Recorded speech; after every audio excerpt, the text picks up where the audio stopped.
এই ভিডিওটি যে তোমার সামনে এসেছে এটা কিন্তু কোনো কোইন্সিডেন্স নয়। ইউনিভার্স চেয়েছে তাই আজকে এই ভিডিওটি তোমার সামনে এসেছে। ইউনিভার্স তোমাদেরকে তাহলে কী মেসেজ দিতে চায় চলো দেখে নেওয়া যাক।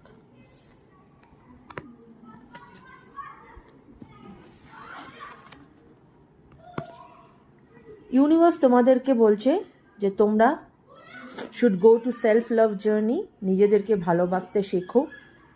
That is the foundation of all লাভ। নিজে যদি ভালো থাকো তাহলেই অন্যকে ভালো রাখতে পারবে। কম্প্যাশন হও নিজের প্রতি এবং অন্যের প্রতি, এবং bravery. Face the unknown.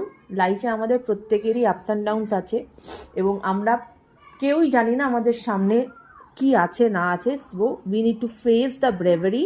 I face the unknown with bravery. Trust your step. তুমি যে স্টেপটা নিচ্ছ সেটার উপরে বিশ্বাস রাখো।